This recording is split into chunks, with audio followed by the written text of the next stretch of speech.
Headlines, opinions and debates. We'll bring you the good news and the bad, but most of all, we're here for you. Remember, send in your views and let us know what you would like us to talk about.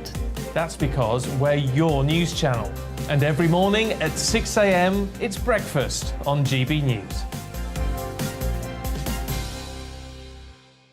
My name's Tom Harwood and join me 9:30 a.m. every weekday for The Briefing, your one-stop shop for everything you need to know about what's going on in politics today. I wonder if this is a deal that might need to be like the biscuits in this factory, twice baked. Is there not an opportunity here to win out against the extremes? Tom Harwood, GB News. What are you going to do about it? Things should have been done differently, and they certainly are being done differently. Don't miss it. The Briefing with me, Tom Harwood, 9:30 Monday to Friday on GB News. Where would you like to go? Just take me to the studio, please, mate. You know where you're going. I've got a show to do. Friday Night Feast on GB News, 7 p.m. And it's like nothing you've ever seen before. We take a different angle on the week's biggest news stories. The viewers and listeners set me some absolutely mad challenges to do. We tried to rehome a rescue dog. And yes, there's some other wacky stuff in there as well. I feel like I could take on the world. Well, that's that. Friday Night Feast with me, Patrick Christie's, every Friday, 7 till 9 p.m. on GB News. Be there.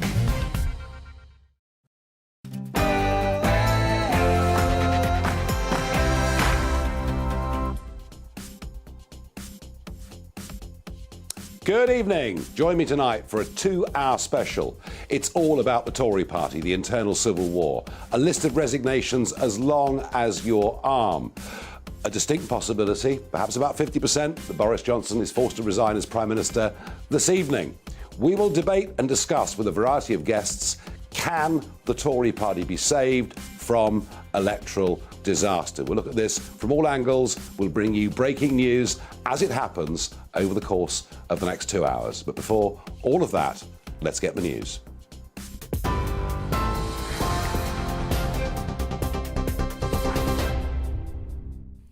Thanks, Nigel. I'm Ray Addison. Here's the latest from the GB Newsroom. It's understood a group of cabinet ministers is preparing to ask Boris Johnson to step down as Prime Minister. Now, we should be able to see some live pictures from Downing Street, where cabinet members are gathering inside. The group is reported to include Transport Secretary Grant Shapps, Northern Ireland Secretary Brandon Lewis and Welsh Secretary Simon Hart. Now, at least 38 MPs have resigned from government positions within the last 24 hours, calling on the Prime Minister to quit. Speaking at the Liaison Committee earlier, Mr Johnson refused to comment on the reports. You're asking me to comment on... This conversation will happen in a few minutes, Prime Minister. So you say. But if you want to ask about what we're doing to help people with the cost of living, if you want to ask about what we're doing to build more clean, green energy supply, which this committee has taken an interest in... That's going to be your answer to the Cabinet colleagues in Downing Street. Then I'm very happy to talk to you about it. But I'm not going to give a running commentary on political events. We're going to get on with the government of the country. Well, within the last hour, Sir Graham Brady, chairman of the influential 1922 Committee of Backbench Tory MPs, has been seen heading into Downing Street. The committee met today, deciding it will not change its rules over whether to push for another vote of confidence in the Prime Minister. Instead, the group put the decision on hold until after choosing a new executive on Monday. Boris Johnson survived a confidence vote by Conservative MPs last month and under current rules cannot face another for a year. Boris Johnson's handling of the Chris Pincher row is the reason behind many of the MPs' resignations. Mr Johnson has voiced his regret that the former Deputy Chief Whip continued to hold office, saying he should have realised that Mr Pincher would not change. However, Labour leader Sir Keir Starmer accused the Prime Minister of enabling a sexual predator. I started this session with a quote from the young victim in all this, how he froze when he was attacked. When I was prosecuting rapists, I heard that from victims all the time. Victims said they froze because it's not about sex, it's about power. And the power the disgraced government minister had was handed to him by that Prime Minister. And he's only in power because he's been propped up for months by a corrupted party defending the indefensible. Well, the first cabinet minister to resign last night was former Health Secretary Sajid Javid. He says he quit because he couldn't risk losing his integrity. In his resignation statement in the Commons, Mr. Javid said, treading the tightrope between loyalty and integrity had become impossible, and at some point we have to conclude that enough is enough. But I do fear that the reset button can only work so many times. There's only so many times you can turn that machine on and off before you realise that something is fundamentally wrong. Last month, I gave the benefit of doubt one last time. I have concluded that the problem starts at the top, and I believe that is not going to change. Well, this is a developing story, of course, so keep it tuned to GB News for all the latest. We're on TV, online, and on DAB+ radio. Now, back to Nigel Farage.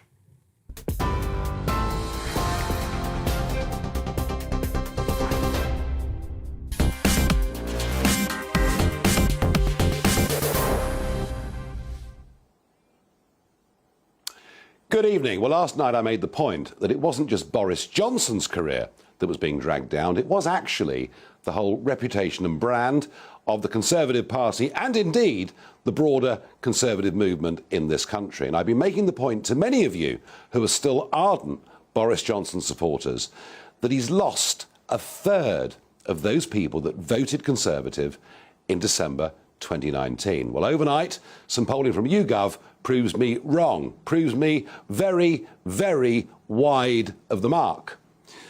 Overnight, YouGov's figure is that 54% of those who voted Conservative in 2019 want him gone as Prime Minister.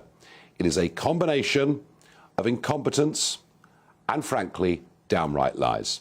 There is no getting away from it, that right throughout this Chris Pincher affair, there have been untruths and outright lies told by many in senior positions in government.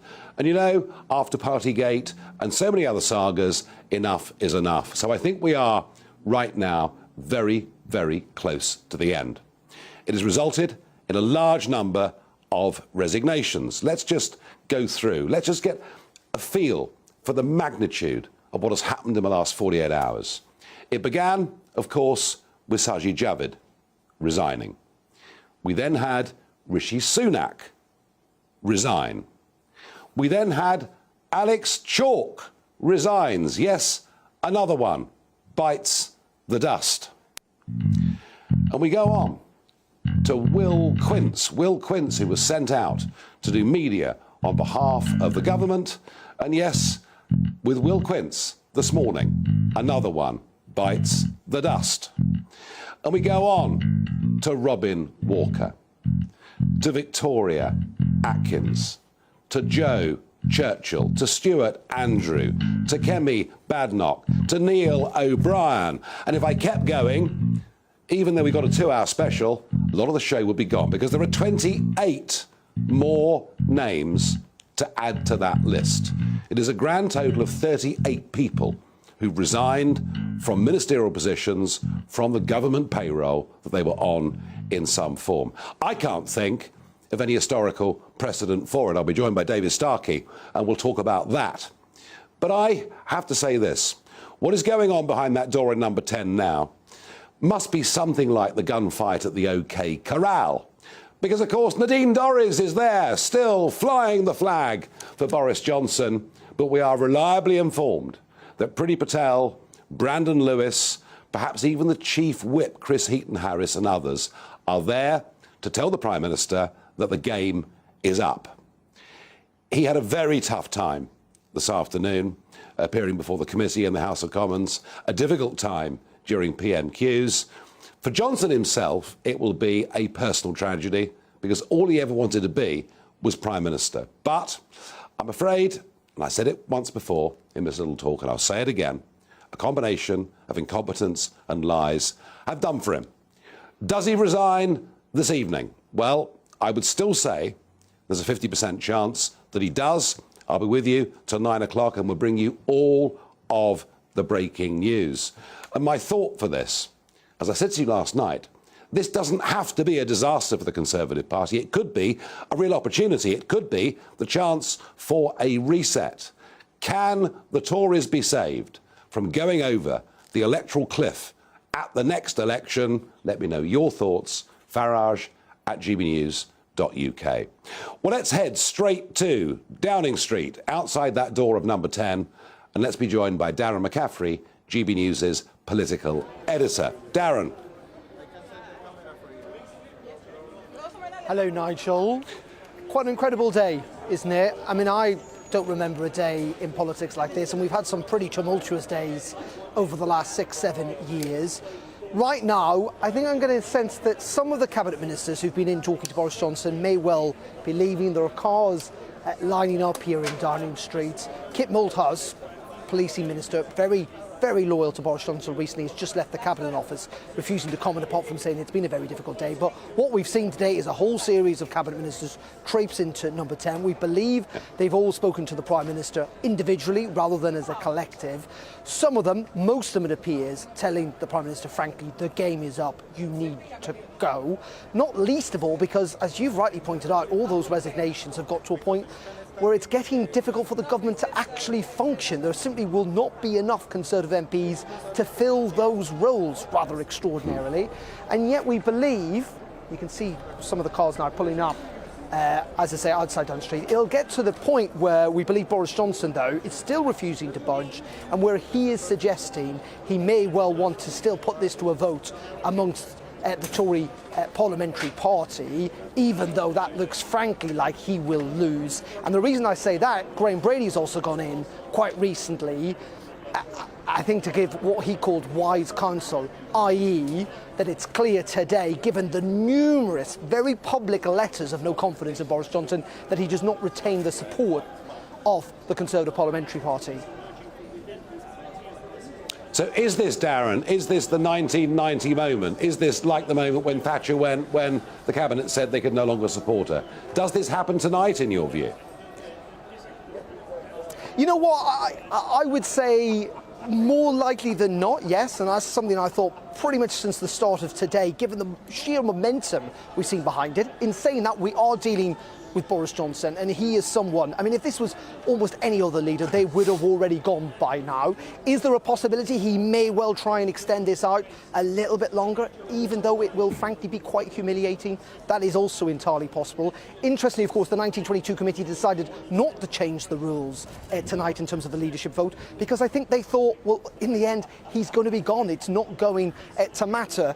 The next couple of hours will essentially decide things. Given that you've got potentially even Nadine Zahawi and Michelle Dolan, two people who were appointed as Chancellor and Education Secretary by Boris Johnson less than 24 hours ago, and they are inside saying the game is up. I mean, how do you get through that? Maybe he'll try. Maybe he does want to be literally dragged out kicking and screaming. I mean, this is... the only parallel I can think is those rows over Gordon Brown after the election when those around him were telling time is up. But you know, I think it will get to the point, as I say, where ministers are saying, cabinet ministers are saying, you know what, Prime Minister, this is not about you. This is about the fact that the government, at a time of economic crisis and at a time of a war in Europe, will not be able to function if you remain in charge. Darren, don't move from that spot. Don't take a break. Stay there, and we'll come back to you as things develop over the course of the next hour or two. Thank you. Now, Tom Harwood is down on College Green. Tom, one of our political correspondents. Tom, you are up to speed, I understand, with the goings-on in the 1922 committee, which took place and closed about an hour ago. So, is it that they're about to re-elect a new committee that could force a leadership vote, or have they decided just to bide their time? Well, it's a bit of both, Nigel. Some seismic decisions were taken with the executive of the 1922 committee today. The smaller group, of course, elected by the backbench Conservative MPs who can, at their own whim, with a simple majority of their own membership, change the rules of the Conservative Party. And what they decided today shocked many people, Nigel. They decided to change not the rules today, but the speed at which which they elect the new committee. We were to wait until a week today, next Wednesday, for the new executive to be elected. That campaign has now been speeded up. We'll have a new committee by Monday. But because those elections are underway, nominations opened today amongst Conservative MPs, because that process is taking place today, now they think it's wrong to change those rules while the elections are going on. So the soonest the rules will be changed with regard to forcing another vote of no confidence, with regard to the parliamentary party getting rid of their party leader, that cannot happen now until Monday at the earliest. I have to say, it's incredibly likely that on Monday that rule will be changed if the Prime Minister is not gone by then. So now the power has shifted from the building behind me to the building where Darren is. The power rests in the influence of those cabinet ministers and others who are visiting the Prime Minister this evening. And to be frank, it seems as though when it comes to the Prime Minister's position, it's not when he goes, it's not if he goes, but when he goes. And ultimately, that's a decision for him. Does he drag things out until Monday, when no doubt there'll be a rule change, or does he go slightly earlier? And Sir Graham Brady going to 10 Downing Street tonight, Tom, perhaps a quite significant move. Certainly. Sir Graham apparently, reportedly, going with word of just how many letters he may well have received. The Prime Minister's spokesman was telling me earlier today that the Prime Minister believes he has the confidence of the majority of his party, despite the number of resignations that we had seen even at that point after Prime Minister's questions. But it's fairly clear that the Prime Minister does not have the confidence of the majority of his party. Were there to be a leadership ballot amongst the parliamentary party, the Prime Minister would likely lose it. And perhaps that is the message that Sir Graham Brady, the keeper of the letters, is going to tell Boris Johnson now. And I suppose the question is, who is the most influential person in all of these meetings that the Prime Minister is having this hour and no doubt over the next hours too? Will it be the Chief Whip, who apparently has turned against the Prime Minister, Chris Heaton-Harris, appointed only recently to that position in the attempt to shore up his operation? Or would it be other people? Perhaps the most influential person in the Prime Minister's ear this evening may well be his wife, Carrie Johnson. Tom Harwood, thank you very much indeed for that. Well, one of the MPs that was very early in the game calling for Boris Johnson to go, a veteran Member of Parliament, someone who sat there since the days of Margaret Thatcher, somebody who saw the events of 1990. He stood up and said, in the name of God, go. His name, of course, is David Davis, former Brexit Secretary, Conservative Member of Parliament for Halton, Price and Howden. That's right. David, you were a bit ahead of the curve, weren't you, saying in the name of God, go? Well, yes. And rather unpopular with your colleagues for saying so. I went into the chamber that day knowing I'd make hundreds of enemies, and so I did.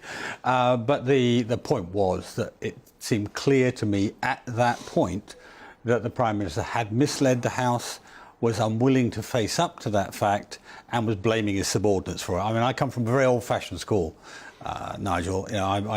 If you're an officer or you're a senior member of a corporation, or indeed you're a minister, you don't blame your subordinates. You shoulder the blame yourself and then deal with it properly. And he didn't do that.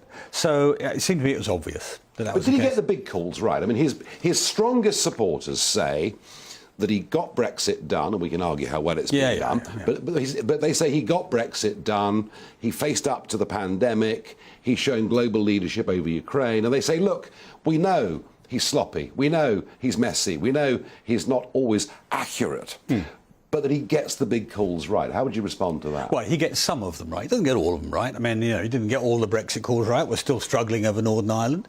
Now, I think he did, on balance, pretty well out of it. But nevertheless, some he got wrong. The same with COVID. I mean, we had, in my view, too many lockdowns, too long, too much damage to the economy, too much restriction of individual freedom. But it was partly for that reason that we waited so long. I mean, when I made my comments in January, I started by saying I spent the last 2 months defending the Prime Minister on the basis that he has delivered Brexit, on the basis that he has basically delivered the vaccine solution to COVID. And that's why we gave him more slack than we would have given anybody else. But Nigel, you know, there are rules in every game, right? And one of the rules in the House of Commons, it may sound very technical, but if the Prime Minister does not tell the truth to the House, knowingly does not tell the truth to the House, that undermines our entire democracy. If he's telling a fib every time he comes, we don't know how well the country's run or not. How would you respond, David, to the claim, the charge, that the country voted for him? Now, I know we vote for MPs in constituencies, but it has become quite presidential over the course of the last few decades. That the country voted for him, is it really right for Conservative MPs to remove him? Well, firstly, you're right, they vote for all of us, not just for him, and we change leaders. We changed Margaret Thatcher, as you pointed out. You know, she got a bigger majority than him way back when and was removed, and, you know, she hadn't misled the House. She was just removed because they thought her policies were wrong. And I happen to be on her side of that. But nevertheless, it's the right of MPs to do that. That's how we do it. That's point one. But point two is breaking the rules is an important thing. And remember, if he doesn't get removed in the next few days, and he may not be, we don't actually know, then there'll be a Privileges Committee review. And again, it'll address this issue of telling the truth. Being elected Prime Minister is not an allowance to do anything you like. It doesn't allow you to break the law, and it doesn't allow you to break the rules of democracy. And that's what we are trying to enforce right now. I'm getting, David, in my ear that the Times are reporting right now that Priti Patel is telling the PM to go, along with Grant Shapps, who just left Number 10 a moment ago but didn't say anything, and Michael Gove. The game's up, isn't it? I think it is. I mean, I think whether it's up in the next few days or the next few months... It could be the next few hours. It could be the next few hours. You know, whether it's any of those, we don't know. But, you know, he's not going to be there by Christmas. I'm pretty sure of that. He may not be there by Monday or tomorrow. Yeah. And, you know, in a way, this is a bit of a replica of what happened with Margaret Thatcher. I mean, she wasn't actually thrown out by the party. She got the majority of votes. I know. But it was the men in grey suits. The men in grey suits. Called in those days. The joke always was, you know, that the chief whip would go in with a pearl handle revolver and a bottle of whiskey. Yeah. And the joke was, in Margaret's case, she'd drink the whiskey and shoot the chief whip. You know? Well, yeah. In a way, that's more true of Boris. He's very, very thick-skinned. Yeah. But I think the one that'd be the big difference is Graham Brady. Because our rules, for your viewers, our rules are that you can only have one confidence vote a year. That's in order to enable... But those rules can be changed with a 22 committee change, and that's... That's correct. And there are rumours around, and it's just rumours, we don't know for sure, that we've got a lot of new letters in, possibly 40% of the party, that they have been looking at changing the rules to allow that high level to trigger a new vote even inside the year, and that, you know, of course, if you've got 40% letters, you're going to get 50% votes against at least. And he may be explaining that to the Prime Minister, and, you know, if the Prime Minister's got any sense, he's then facing a choice between a comparatively dignified exit and being thrown out on his ear. Yeah, quite right. And a Conservative Party, David, that puts up taxes, a Conservative Party that is big state, a Conservative Party that is unrecognisable to many Conservatives, both old and new Conservatives, I think, in many, many ways. Can it be saved between now and the next election from going over the electoral cliff? Can it be saved? Yeah, I'm sure it can. I mean, look. How? I walked around Wakefield, and I got as many, you know, during the by-election, I got as many people complaining that we're not Conservative anymore, that this is not the party, let alone the Prime Minister, this is not the party they vote for. So it's cut taxes straight away. I mean, and I mean straight away, as soon as we possibly can. VAT or corporation tax, or where would you go? Well, I cut corporation tax. It's not particularly popular. Because it's about to go up, isn't it, by 30%? And the point about that is we've been promising this for some time, so there'll be a lot of corporations will be thinking, well, we won't invest in Britain. That's jobs. That's growth. The only way we're going to get through stagflation is with growth, you know. So there's that. I would cancel the national insurance increases. Right now we've got an increase in allowance, but we've also got an increase in rates. I'd cancel that. I'd take the VAT off of fuel. We said when we were going for Brexit, this would allow us to do. The trouble with all your ideas is the budget deficit gets even bigger. Yeah, no, it doesn't. Look, the first thing to say is this: we collected more money right, in the last year than we ever have in taxes, than we ever have in running into a recession. This is what's creating the recession. The Treasury underestimated the amount of tax they collected by up to 90 billion, depending on which forecast you take. That's madness. You do not handle a recession by increasing taxes. And the Treasury keeps saying, oh, if we cut taxes, it'll increase inflation. No, it won't. What economics textbook did that come out of? So we've got to hit all of those things quite hard, because that's the first central thing. But also we've got to go back to actually meeting our manifesto undertakings, whether it's on immigration, whether it's on the size of the state, whether it's on the approach to a whole series of things. We have to start keeping our promises, and I think a new leader could do that. David Davis, thank you very much indeed. Well, there was David Davis laying out what could be described as a Conservative manifesto. Goodness gracious me, he's not a Social Democrat. No wonder he's not in Boris Johnson's cabinet. But I keep talking about 1990, and I talked about 1990 last night because I could see the parallels. 2 cabinet ministers resigning, and clearly there is something going on behind those doors of Number 10 as we speak that is in some ways similar to what happened in 1990. And of course, it's very easy to live in the moment, to think this is the most dramatic thing that has ever happened in politics. But I wonder, perhaps a good thing for GB News viewers and listeners to get some sense of historical perspective, because Boris Johnson is not the first Prime Minister ever to be in trouble with his party in Parliament or in the country. And I'm very pleased to be joined by historian David Starkey, looking very like a 1940s BBC newsreader. On the contrary, if it had been a 1940s BBC newsreader, I would have been wearing white tie rather than slumming it in black. Well, yes, perhaps very 60s. Yeah. David, good evening. Good evening. I made the point, Prime Minister's in trouble. There's nothing particularly new about that. But when you look at that list, I mean, I know a lot of them are PPSs, but they're still, on that government list, that third of Conservative MPs, 38, as we went to air, 38 resignations over the course of the last 2 days. I've been comparing this to 1990. Would that be right or not? No, it's much bigger in the sense of numbers involved. I think also the sense of turning of mood in the House it's much more like Chamberlain and Churchill. There is much more that sense of revulsion.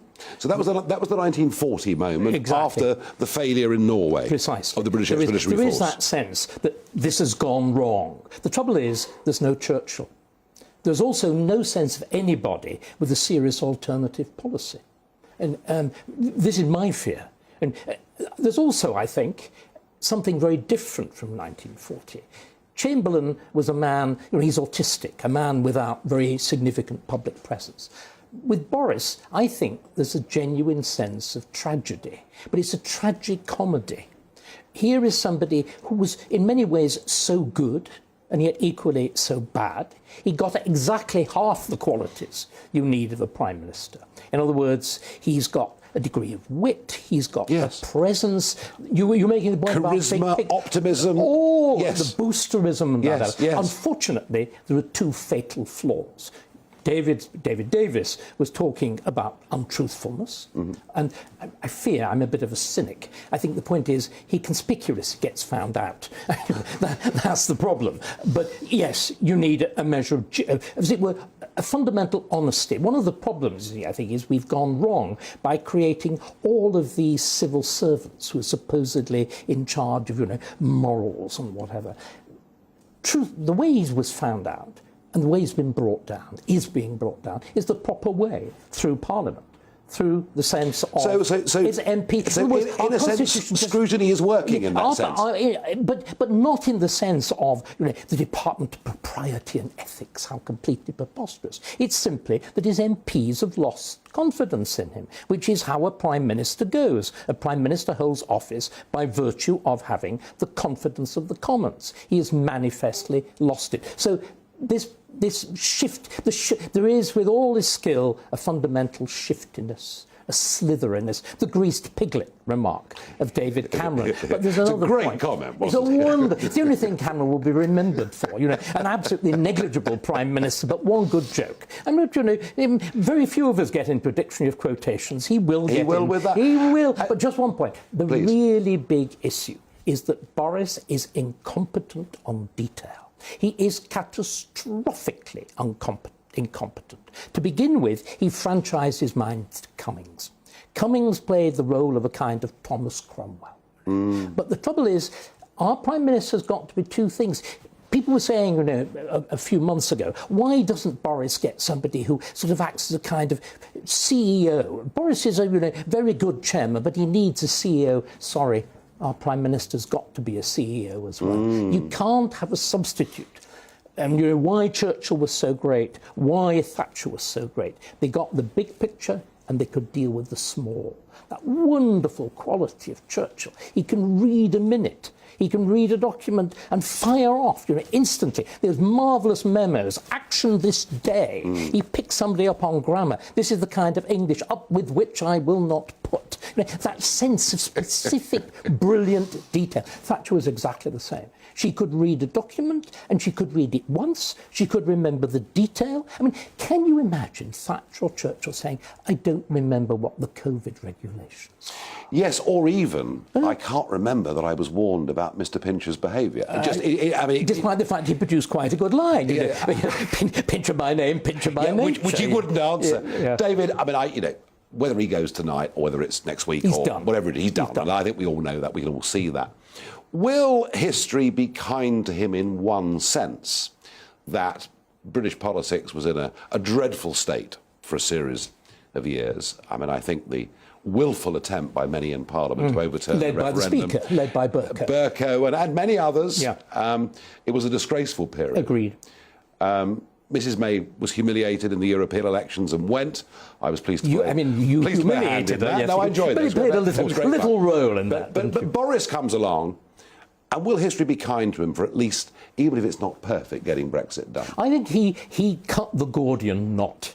He cut the Gordian knot by, of course, a general election victory that was on a scale and of a nature that nobody anticipated. And this, again, needs to be chalked up to him. Yes. I wrote about it at the time. He did what only really Disraeli did with the Tory party. That's to say, he carries the prosperous South and the deprived North. And that's remarkable. But you see, then I think the big question to ask Nigel is, why did he do it? He did it fundamentally in the same way that Disraeli did. People thought he was fundamentally patriotic and believed in Britain and believed in England, believed in our history, our sovereignty. People now don't believe that. And any new Tory leader who hopes to hold that North and South, the key to doing it is to be proud of your country. In some ways, that's the only thing that links, that unites those different groups that links those two things. And all this stuff about levelling up and whatever, it's not completely beside the point, but it's largely beside the point. Essentially, it's a commitment to patriotism and a pride in your country, but that also involves an awful lot of other things. That determines largely what you can and cannot do. But that's the big picture. And that's the vision. A big picture and a vision which has got to be conditioned by the British, by the English experience. You see, if he'd had that, he wouldn't have got into lockdown. Lockdown was totally antithetical to our traditions. It's Chinese. The remark I made at the beginning of the whole thing was, get a Chinese virus, finish with a Chinese society. And he succumbed. And the odd thing is, his instincts are usually right. He lacks the courage, the intelligence, and the fundamental force of character to stick to his instincts. And therefore, he falls into terrible error. Thank you for giving us a sense of long-term perspective on these dramatic events of the last 48 hours, and have a very good dinner, I'm sure. It's not dinner. There's going to be enormous amounts of alcohol beforehand. I'm not quite sure which direction the toasts are going to go. We'll have a good time. We will do. In a moment, I'll give you some good news. Yes, some good news. The National Crime Agency, working with other European countries, have managed to crack one of the biggest criminal gangs trafficking people over the English Channel. We'll celebrate that in just a moment.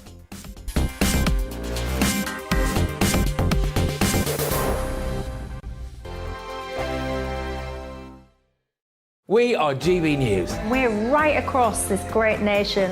On TV. On radio. On digital. Absolutely everywhere. We don't talk down to you. We embrace all voices with honest, and civilised conversation. We are not part of the establishment. We're one of you. And we're only getting started. Join us on GB News, The People's Channel. Britain's news channel.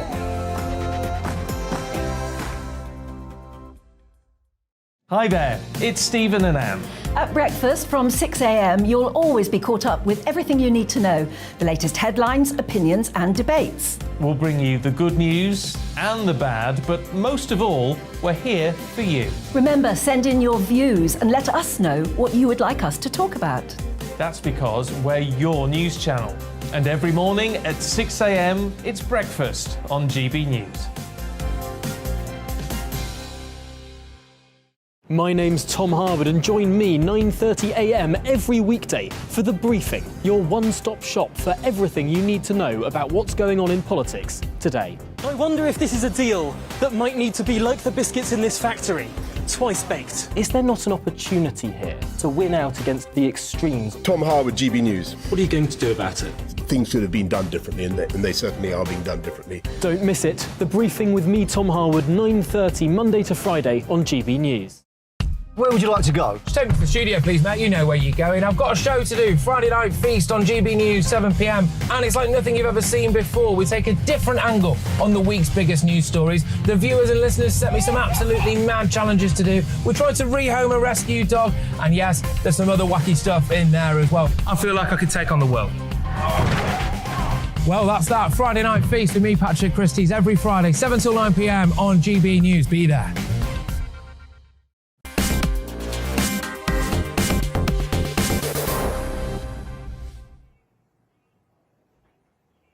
Well, it's a very dramatic evening. We don't quite know what's going on behind those doors in number 10. I likened it earlier to gunfight at the OK Corral with Nadine Dorries leading the pro-Boris side and others, such as Priti Patel, we're now told, telling him he simply has to go. I asked earlier, I debated indeed with David Davis, can the Tories be saved from going off the electoral cliff at the next election? Some of your responses. John says Penny Mordaunt would be the best choice for PM, with a team made up of Lord Frost, Ben Wallace and some new talent from the backbenches. Sean says it's too little, too late. Even a new leader, it's done for the Tories. Shayna says yes, if they start being conservative again. Perish the thought. Tracy says never again. And Titch says with that load of lightweights, probably not. And I have to say, I did think one of the funniest things that Keir Starmer did today, he called it the charge of the lightweight brigade. And that was actually a very, very good line. Now, we've got Darren McCaffrey there in Downing Street, watching that door opening and closing. And if we get any big significant news, we will go straight back there live. But I thought, amidst all this depressing doom and gloom and internal battles going on within the Conservative Party, one of the themes that I've covered ever since I started here on this show on the 19th of July last year, but indeed for a couple of years before that, was what was happening in the English Channel. I could see these numbers were going to explode, and indeed they have. I sense that overnight we might just have had the first, Rwanda's failed, everything else has failed, but we may just have had a piece of good news overnight that may well significantly reduce the numbers. Now today, there were 5 boats in, 6 boats in, 200 plus, and 1 en route as we speak. But there's been a big series of arrests overnight that I think will slow what I'd thought in the next fortnight could be absolutely enormous with very good weather coming. GB News' Home Affairs and Security Editor Mark White has the full, and I believe, good news story for us. Nigel, good evening. Any other day, and of course this would be leading the news bulletins, a very significant international operation in France, in Germany, in the Netherlands, in Belgium and in the UK to round up 39 people suspected of being behind a people smuggling network, 50 separate raids on different properties, 135 of these small boats used to cross the English Channel were seized, 45 outboard motors, 1,200 life jackets were also seized. There is no doubt that this will disrupt the people traffickers' actions and operations for a while because it's a disruption. They will have to try to source their boats from other locations, and for a while at least it may impact. As you say, there were a couple of hundred at least who crossed today, but it will be interesting to see what the situation is in the days ahead. Now, those who have been arrested will appear in courts in those respective countries, including here in the UK, where 6 people were arrested in the coming days. I spoke to Chris Farman from the National Crime Agency, who outlined to us just what exactly they believe this criminal network was involved in. This group was responsible for sourcing small boats. And when I say small boats, actually they're getting bigger. They can take between 50 and 60 people. They were sourcing them from Turkey, bringing them forward and storing them in Germany in warehouse-type facilities. And then they were calling them forward to France through Belgium or the Netherlands in order to supply the traffickers on the beach, who would then load them in the boats and send them off in the direction of the UK. Well, I have to say, Mark White, that's a great report. Thank you very much indeed. And, 105 boats, 39 arrests. I'm joined by Alp Mehmet from Migration Watch. Interesting, Alp, isn't it? Here's the National Crime Agency actually working in cooperation with authorities in Germany, the Netherlands, Belgium, and even France. I mean, this is quite a significant fight back, isn't it? I think it is significant. More of the same is what I would say. If they've shown that they can actually work together on something like this, then I don't see why we shouldn't be working together with regard to the wider problem. These people who arrive on our shores in northern France, wherever they've come from, they haven't suddenly become illegal. They have been illegal pretty much from the moment that they've entered the EU. It really is incumbent on all our colleagues, our friends on the other side of the channel, actually to work with us to address this problem at source. That is not what's happening. And whilst the news is exceptionally good, and I commend my former colleagues. And the National Crime Agency and all of those involved. Fantastic. Yes. Fantastic. Very good.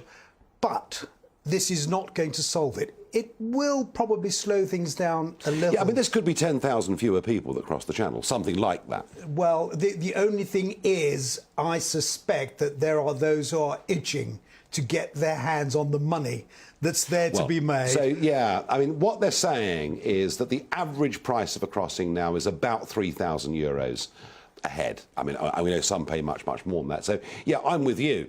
Even if you give people life prison sentences, the potential financial reward of millions of euros a week, more will take their place, won't they? No, absolutely. They will take their place. And I've always said, and I think you've probably said the same thing, that there isn't one magic wand to fix this problem of people coming across the channel. I'm afraid that there are all sorts of measures that need to be taken. The new legislation allows the government to do that. It really now takes political will to make sure that they're putting in place the sort of measures that are going to counter. It's interesting that you raised that, because when Boris Johnson became Prime Minister, this was a minute problem. A few hundred had crossed in 2018, slightly more crossed in 2019. It's during his premiership, and indeed Priti Patel's time at the Home Office, that these numbers have exploded. Assuming this is the end of Boris Johnson, and I think it is very, very close, is it likely that whoever is the next Conservative leader could campaign hard on these issues that you care about so much? Well, if they decide that they're going to keep to their manifesto promises, then yes, I think whoever is going to take over, assuming that Boris Johnson does go, whoever takes over, I think what they must do is realise that people all over the country, not just in the Red Walls, but particularly in the Red Wall constituencies, want immigration addressed, want immigration reduced. Both legal and illegal. Legal. The one thing that Boris Johnson has overseen is the whole loosening up of a system that actually could have worked in the right direction.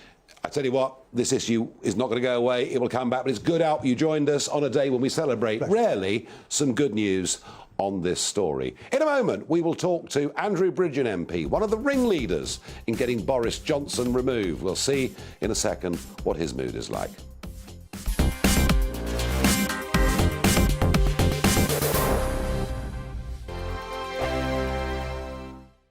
We are GB News. We're right across this great nation.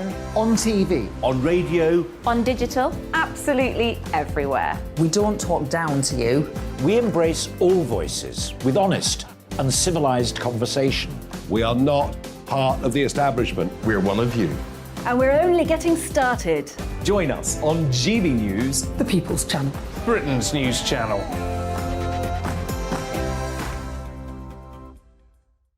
Hi there, it's Stephen and Anne. At breakfast from 6 a.m, you'll always be caught up with everything you need to know, the latest headlines, opinions and debates. We'll bring you the good news and the bad, but most of all, we're here for you. Remember, send in your views and let us know what you would like us to talk about. That's because we're your news channel. And every morning at 6 a.m, it's breakfast on GB News. My name's Tom Harwood and join me 9:30 a.m. every weekday for The Briefing, your one-stop shop for everything you need to know about what's going on in politics today. I wonder if this is a deal that might need to be like the biscuits in this factory, twice baked. Is there not an opportunity here to win out against the extremes? Tom Harwood, GB News. What are you going to do about it? Things should have been done differently, and they certainly are being done differently. Don't miss it. The Briefing with me, Tom Harwood, 9:30 Monday to Friday on GB News. Where would you like to go? Just take me to the studio, please, mate. You know where you're going. I've got a show to do. Friday Night Feast on GB News, 7 p.m. And it's like nothing you've ever seen before. We take a different angle on the week's biggest news stories. The viewers and listeners set me some absolutely mad challenges to do. We tried to rehome a rescue dog. And yes, there's some other wacky stuff in there as well. I feel like I could take on the world. Well, that's that. Friday Night Feast with me, Patrick Christie's, every Friday, 7 till 9 p.m. on GB News. Be there.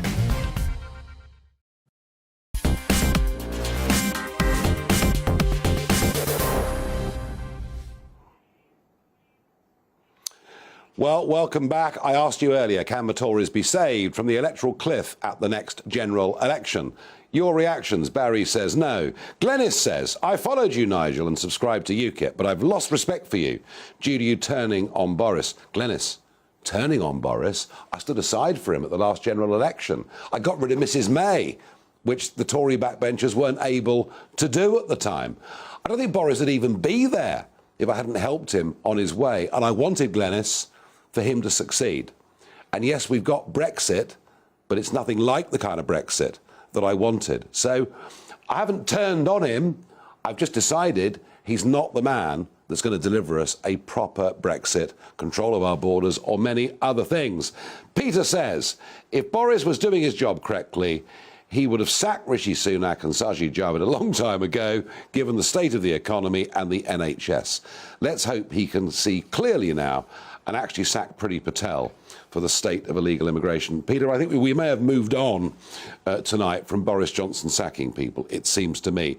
Grant, who's a Conservative councillor, says, I'm considering my association with the Conservative Party, and should Boris Johnson not announce his resignation quickly, I will be leaving the party. And finally, Anne says, I definitely would not vote for Rishi or Sajid or for Keir, because they would apply to overturn Brexit. Andrew Bridgen, MP for North West Leicestershire, you were one of the first people really to, call for Boris to go, but like me, you wanted him to win. Back in 2019, Absolutely. I'd done what I'd done with the Brexit Party. The Spartans had held out, and thank goodness you did. Otherwise, the Brexit deal would have been significantly worse, I think, than it is today. It looks like you're pretty close to achieving your goal.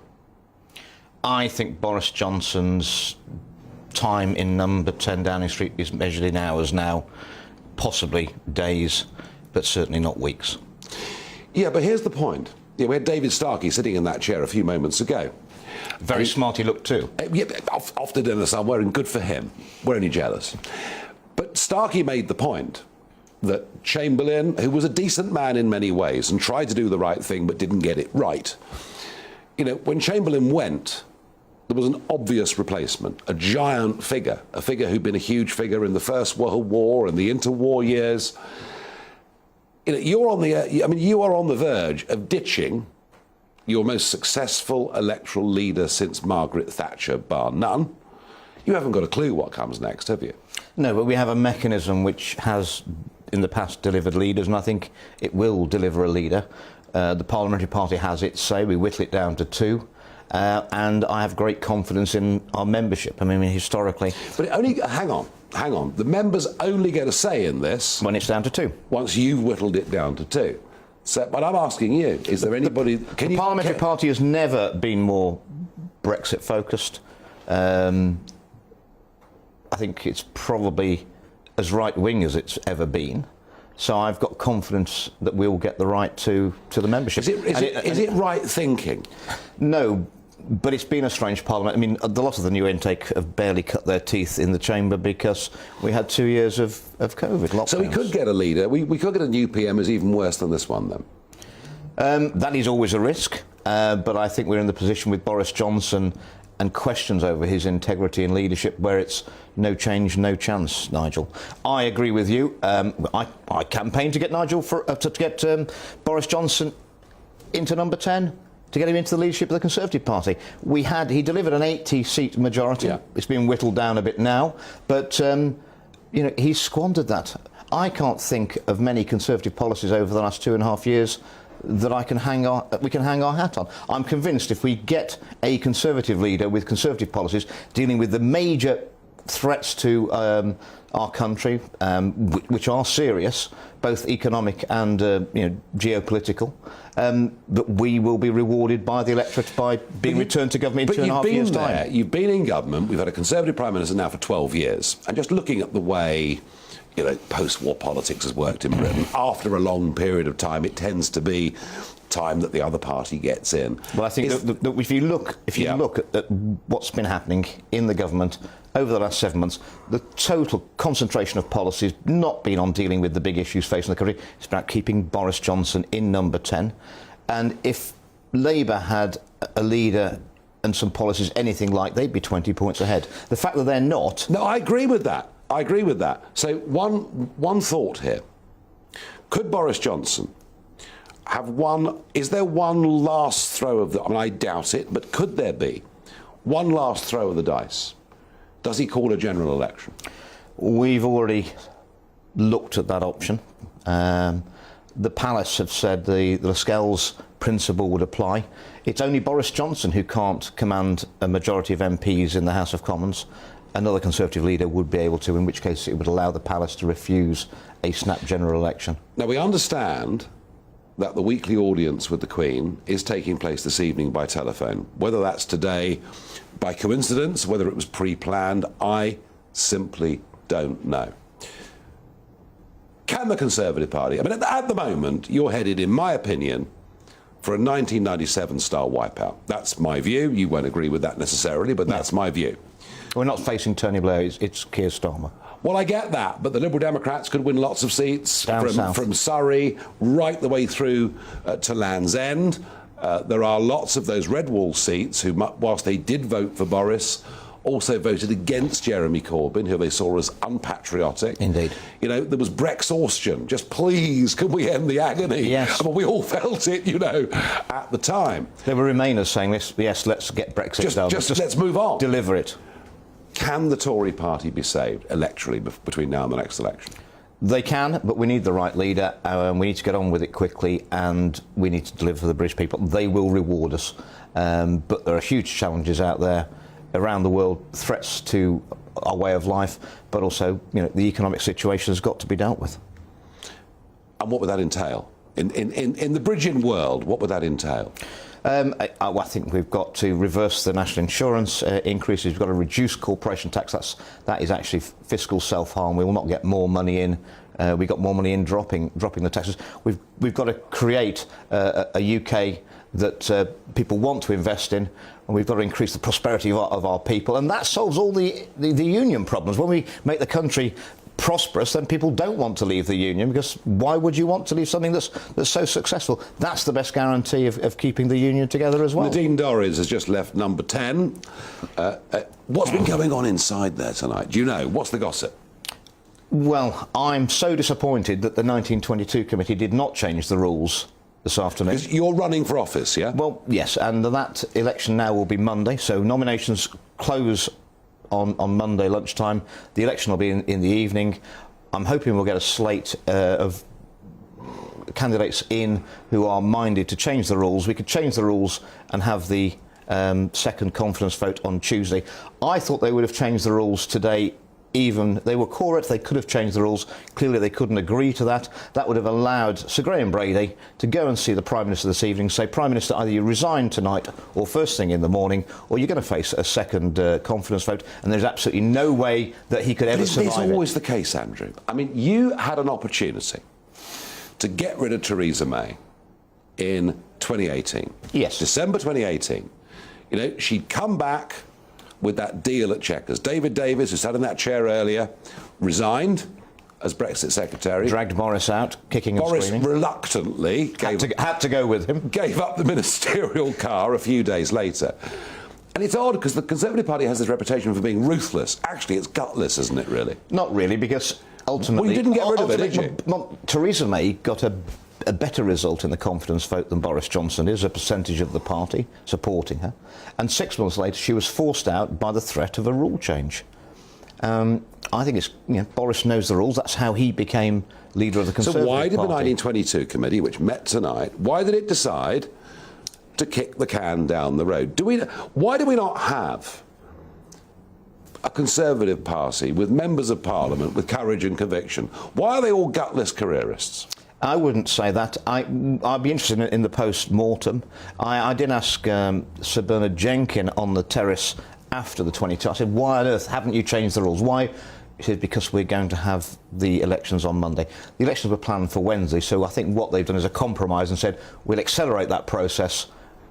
That's effectively a vote on the Prime Minister. He can't win. He has lost Lee Anderson, he's lost Lee Anderson did support him. Absolutely. Last time round, 148 of you didn't. Jonathan Gullis is his biggest cheerleader in the chamber. He resigned yesterday. He's got no support left on the backbenches. He's got some patronage with ministers, and I hate to say it, members of the cabinet who probably, I'm being generous, wouldn't get a job in another cabinet, and they're just hanging on. Careerists, weak, gutless careerists. We need to put the country first, Nigel. You know I that. know that. I've been arguing that for a long, long time. Andrew, it looks like you've succeeded. It looks like your campaign succeeded. It looks like Boris Johnson is on the way out. Assuming that he does go in the next week or so, is there anything nice you can say about him? Yes, I think history will be nicer to Boris when we look back, when we've got over this, the shock of how he'll leave. I think history will be kinder. They'll look at Brexit, they'll look at dealing with COVID, which are unprecedented things. One of those in a term of Parliament is quite considerable. He had two pretty much back-to-back, and then the war in Ukraine, where he set a good policy and led the way. But that just can't make up for his human failings. And maybe there is another analogy between Boris Johnson and Winston Churchill, that they both... There were dragon slayers, and when the dragon was slayed, we didn't need the dragon slayer. Boris is unsuitable for actually running a government. So is this with regret? No, because I know this is the right thing for the country. We can't carry on with Boris Johnson. It is one scandal after another. He said he's not going to change. I believe him. He's telling the truth then. You can't change, Nigel. I can't change. No, we're the same age as Boris Johnson. It's all far too late, no. and nobody can nobody can beat political gravity. Even Boris Johnson. There's no way out of this for him. He has lost the support of the Conservative Party. Thank you for joining me this evening. Well, Boris Johnson is inside number 10. There've been meetings going on for the last 2 hours. As yet, no official statement. We will see what is going to happen. In the next hour, I'll be joined by Dr. Liam Fox and others. But now, let's go to a break. I'll see you in a few minutes.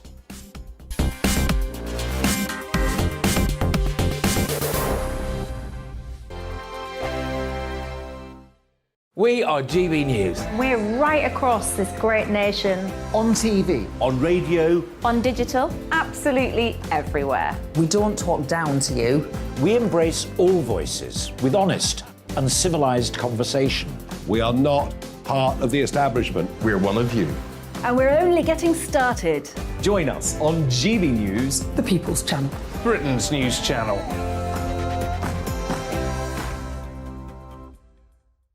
Hi there, it's Stephen and Anne. At breakfast from 6 a.m, you'll always be caught up with everything you need to know, the latest headlines, opinions and debates. We'll bring you the good news and the bad, but most of all, we're here for you. Remember, send in your views and let us know what you would like us to talk about. That's because we're your news channel. And every morning at 6 a.m, it's breakfast on GB News. My name's Tom Harwood and join me 9:30 a.m. every weekday for The Briefing, your one-stop shop for everything you need to know about what's going on in politics today. I wonder if this is a deal that might need to be like the biscuits in this factory, twice baked. Is there not an opportunity here to win out against the extremes? Tom Harwood, GB News. What are you going to do about it? Things should have been done differently, and they certainly are being done differently. Don't miss it. The Briefing with me, Tom Harwood, 9:30 Monday to Friday on GB News. Where would you like to go? Just take me to the studio, please, mate. You know where you're going. I've got a show to do. Friday Night Feast on GB News, 7 p.m. And it's like nothing you've ever seen before. We take a different angle on the week's biggest news stories. The viewers and listeners set me some absolutely mad challenges to do. We tried to rehome a rescue dog. And yes, there's some other wacky stuff in there as well. I feel like I could take on the world. Well, that's that. Friday Night Feast with me, Patrick Christie's, every Friday, 7 till 9 p.m. on GB News. Be there.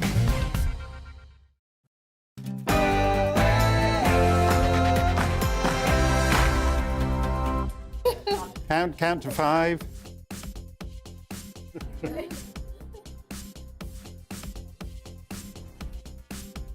See you today. Hey, welcome along to the Mark Steyn Show on another turbulent night at Westminster. I have to duck out because I've got a prior engagement with a group of victims of the COVID vaccines. And frankly, they're a much better class of person to hang out with than the depraved degenerates of the British political class. So I'm just going to say a couple of things before we throw it to the indispensable Nigel to carry you through till the top of the hour. And the first one is this. One of the ladies, the vaccine victims you've seen on our show, she lost her dad to the AstraZeneca, and eventually and very belatedly the government agreed to compensate her £120,000. Hold that figure. She was absolutely disgusted to read that Boris Johnson had found some money bags willing to pay to build a treehouse for his kid Wilf in the grounds of Chequers. Wilf is 220,000 quid. If your loved one gets killed by AstraZeneca or Pfizer, that's the value of his life. Secondly, look, Boris is toast. We all know that. You might have wanted to save him, but through his own fault, he cannot be saved. Now, the Tories are not going to win an historic 5th election victory if they make Jeremy Mordaunt or Sajid Tugendhat or some other no-name their next leader. So I renew my suggestion of 6 months ago. We need Tony Abbott, former Australian PM, as interim leader of the British Conservative Party, because he's not tainted by the 12 years in which we have had no conservatism from so-called conservative governments whatsoever. That is my thought. Nigel Farage is going to take it back down to planet Earth and the political realities, and he's coming up straight after the news.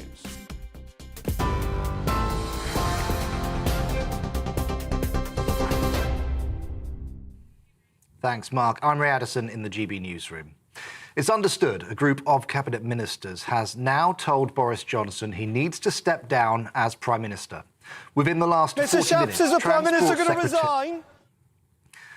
Within the last 40 minutes, Transport Secretary Grant Shapps was spotted leaving number 10. The Times is reporting that Home Secretary Priti Patel is part of the group. Other ministers believed to be at that meeting include Northern Ireland Secretary Brandon Lewis and Welsh Secretary Simon Hart. Well, this all happened as the 1922 committee decided not to change its rules over whether to push for another vote of confidence in the Prime Minister. That despite reports from one Tory MP, David Simmons, that there was a pretty strong view Boris Johnson should go. Instead, the decision has been put on hold until after choosing a new executive next Monday.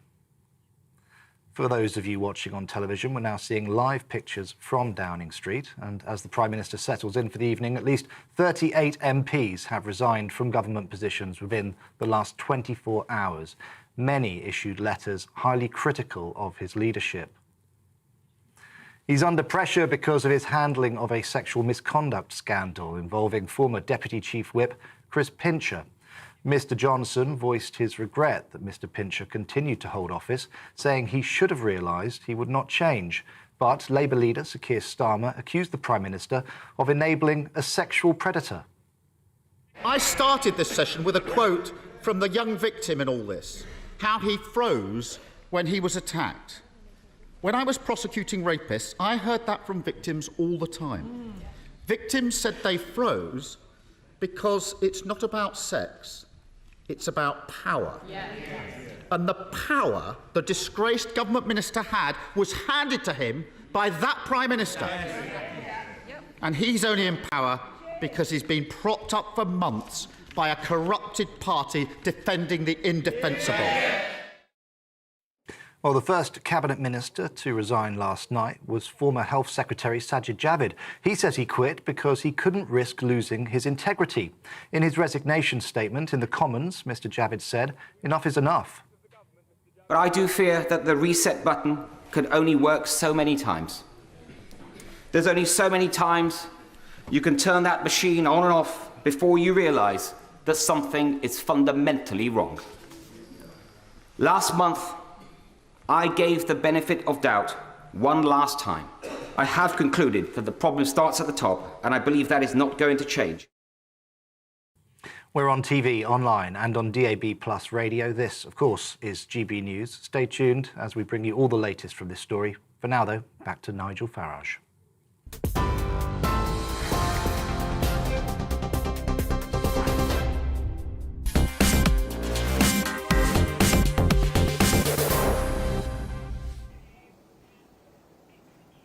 So, some senior cabinet ministers have been leaving the door of number 10 Downing Street. Let's go straight there and speak to our political editor, Darren McCaffrey. Darren, what news do you have?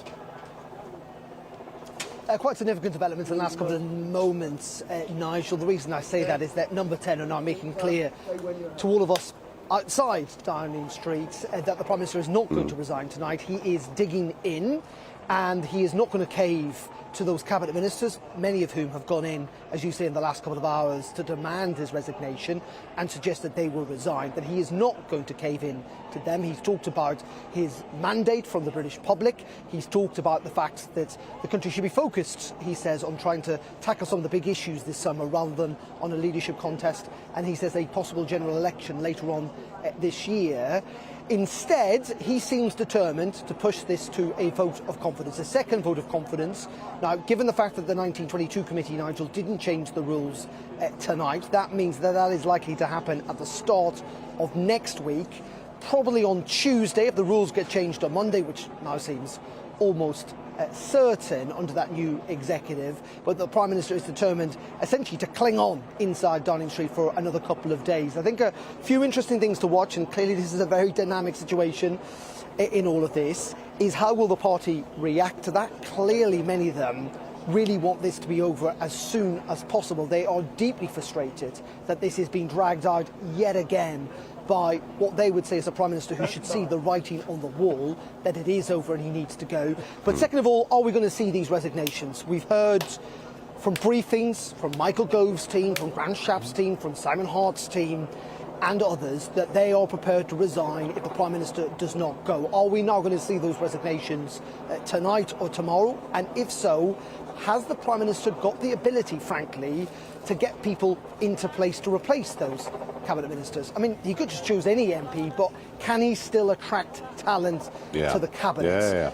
So, very quick, fast-moving evening this evening, but the top line, frankly, is that man inside, a bit like Gordon Brown back in 2010, is saying he, at the time being, is not going anywhere, and he wants to be chucked out, essentially, by the parliamentary party, if that's what it comes to. Yeah. Darren, thank you very much indeed for that briefing. Well, I'm joined by Philip Blond, former advisor to David Cameron, now director of Res Publica think tank. So the up-to-date news is he's digging in. He ain't going to go. And even though we know that Priti Patel, and we're pretty sure that Michael Gove and Grant Shapps and others have said go, he's kind of saying, I've got a mandate from the public. So he's basically saying that he will drag this out until a total humiliation next week where he's kicked out by his own party. Who's advising him for that? Well, nobody. I mean, this is part of the problem. I think the only person who genuinely advised him throughout his entire premiership was Dominic Cummings. And I think after Cummings' fallout, he's essentially been without advice. And I think the greatest...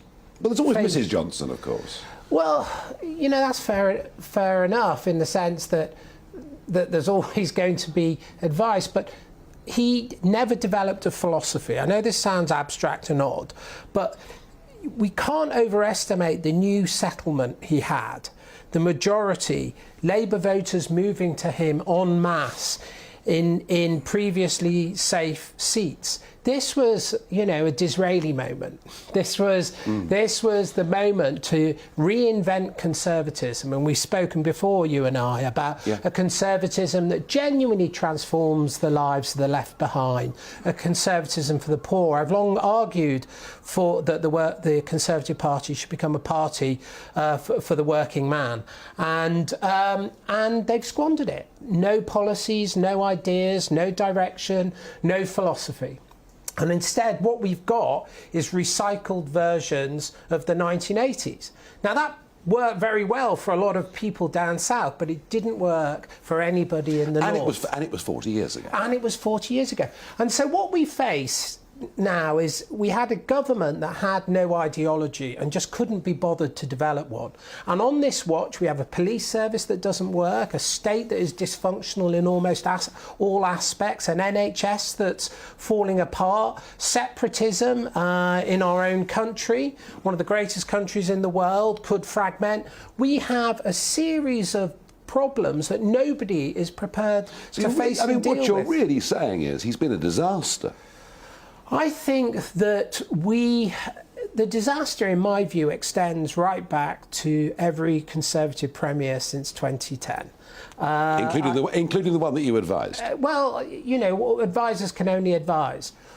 Osborne, in many ways, created the conditions for the failure of the state that we see now. There was never any serious programme of public investment and public reform. All we ever wanted was a state that delivered more on less. And what we've got instead is a state that's completely dysfunctional. And for people who only have the state, who don't have private resources, this means appalling education for their children, levels of ill health that is 20, 30 years longer than the 6.5 million on the waiting list now for procedures of some kind in England and Wales, So we have a dysfunctional settlement and nobody prepared to tackle the really big crisis in our country on any number of levels. So is that? I mean, I was arguing last night. I've been writing today and broadcasting today. And the point I'm trying to make to people who are more inclined to be Conservatives than perhaps Labour is that far from this being a disaster, it's time to say thank you, Mr. Johnson, for what happened in 2019. You know, David Starkey sat in that chair an hour ago and said he cut the Gordian knot on Brexit. I mean, let's give him credit for all of that. But is this maybe not an opportunity for the Conservatives over the course of the summer to have a proper debate about where the party goes and how it's led. But here's kind of where we should have our discussion. Everybody who's on your program, well, not everybody, many who are on your program say we want to return to real conservatism. But that real conservatism is just the offer from the 1980s. It never delivered for people in the Red Wall. The reason why people in the Red Wall voted Labour in droves for 40 years is because what was on offer wouldn't transform them. We don't seem to have anybody in the party who's prepared to do what Disraeli did and reinvent So just cutting conservatism. Just cutting taxes isn't enough, is your point? Just cutting taxes isn't enough because we're not reinventing the state to make it work for people for whom it's never worked.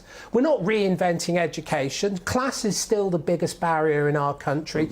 We think we're different from India. But in India, they have caste. In Britain, we have class. And class is dictated by place. And in Britain still, the biggest predictor of your outcome is the postcode where you're born and your mother's level of education. So we have inequalities that exact a penalty on working class people of 20 years of ill health compared for a woman in Blackpool and a similar woman in Richmond. The figures are stunning. The figures are horrible. And you go to parts of our country and it's another country. And they voted Conservative in the hope that we would have an emancipation, a transformation of life for people in these constituencies. And what worries me is that we have nobody in the party who's able to offer them a policy change that will transform their lives. What we're likely to get is delivery for people who live in the south and who are successful. In which case they'll lose the next election. They will lose the next election. Precisely because, as you were saying earlier to Andrew, the people in the south, we've lost the middle classes. Because Conservatives are not idealistic. Middle-class people in our country are idealistic and they've been captured by a perverted idealism of progressivism and leftism. And we've lost the middle classes. And if we were going to win, we would have to double down and deliver for the working classes. So then we could say to the middle classes, look, if you really care about the poor, we're delivering for them, you should vote for us. That's the triangulation that no Conservative leader or mind in the parliamentary party has been equal to making, and that is the demand we must make of the next Conservative leader. But I fear they're not up to it, and therefore I fear the majority will dissipate. So was Keir Starmer and we'll have right? Keir Starmer, or worse, really, we'll have the SNP. Was he right when he said charge of the lightweight brigade earlier on today? It's charge of the unthinking, really, and that's Philip. You present. That's it. Philip Blond, you present a huge challenge for the Conservative Party, but I suspect you're right if they're going to keep together that vote in the Red Wall. Thank you. Thank you, Nigel. For joining us this evening. Well, that's the news. Boris Johnson digging in. He ain't going to go. He'll have to be forced out. He'll have to be publicly humiliated by his own party next week. And that, I think, is going to prove to be just a very, very sad end, because it all began with such amazing hope, and we want to credit him with getting Brexit done, even though it's not a very good Brexit deal. But that looks to me to be the way we're going, and the 92 committee next week, I've no doubt, will change their rules. Now, I've been looking at this and studying the numbers on this, but probably not quite as much as the next man. But I've been looking at sort of a third of Conservative 2019 voters who don't like Boris, think he should go. But there was some polling out overnight suggesting actually over half of Conservative voters thought the PM should go, the party should change its leader. They're stunning figures. Well, Chris Curtis, head of political polling at Opinion, joins me. Chris, these figures have shifted very fast, haven't they? Yeah, over the past week. So is it literally, I mean, am I right in saying over half of 2019 Conservative voters want Johnson to go? Yeah, that's basically it. And that, as you were sort of alluding to, there wasn't the case before. This is a shift we've seen happen because of the news stories of the past week. It was around a third of Conservative 19 voters who wanted him to go. Now it's a majority. We've seen the Prime Minister tonight apparently being unmovable, saying he isn't going anywhere. And the key reason that he's saying he isn't going anywhere is because 14 million people voted for him in 2019. The thing is, about 7.5 of those 14 million now think he should resign. And actually, it's those cabinet ministers ministers who are asking him to resign who are doing what a majority of those 14 million Conservative voters want. Not Boris Johnson. He's virtually a squatter now, then, isn't he, at number 10, if we think of it in those terms?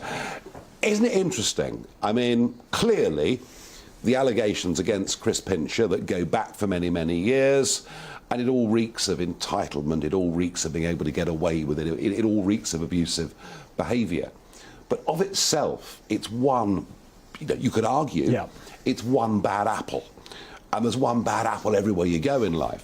What is it about Pinchergate that has led to this rapid shift in public opinion on Boris Johnson? I think it's the straw that broke the camel's back. Yeah. Ultimately, it's the straw that broke the camel's back when it comes to Conservative Party MPs. Look, there's only so long you can go on with sort of scandal after scandal after scandal before people eventually turn around and go, you're too busy dealing with scandals and you're not busy enough running the country. You're not running the country. And I think, the Cabinet, Conservative MPs, voters to a certain extent, have turned around this week and have decided that we're basically past that breaking point. What could we expect to see? I mean, in rough terms, vague terms perhaps, what can we expect to see in the next set of general election opinion polls? What sort of lead do you think Labour might be on there? Oh, I mean, I think that we'll start to see polls which show double-digit Labour leads. We'll be in the territory, I think, mostly opinion polls over the past few months have been showing Labour leads that would mean a hung parliament. I think it's not unreasonable now that in the coming weeks, most opinion polls, or a lot of opinion polls, will probably show Labour leads that would put Keir Starmer into Downing Street. And the Conservatives back down at 29-30%, that sort of number? That kind of thing as well. And here's another stat that I'm going to be looking out for over the next days, which is how far Boris Johnson's approval ratings fall. There may be a point over the next week when we're going, Boris Johnson, he's now less popular than Jeremy Corbyn was when he won that general election in 2019. We're really not far away from that being the case anymore. Chris Curtis, keep close to us, keep in touch. Of course. Let us know of big developments, and thank you very much indeed for coming in. We're going to stick, of course, with this story and the dramas that have been going on over the last 48 hours and the wisdom or otherwise of Boris Johnson digging in and refusing to go. But we'll also talk. We will also touch on energy. Quite extraordinary that in Germany, Bild, which is their Sun newspaper, ran a headline saying this is even worse than it was in 1945. It's to do with energy, heating and hot water. I'll tell you all about it in just a moment.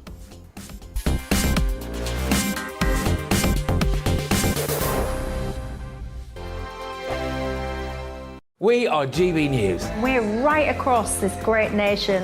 On TV. On radio. On digital. Absolutely everywhere. We don't talk down to you. We embrace all voices with honest and civilised conversation. We are not part of the establishment. We're one of you. And we're only getting started. Join us on GB News, the People's Channel. Britain's news channel.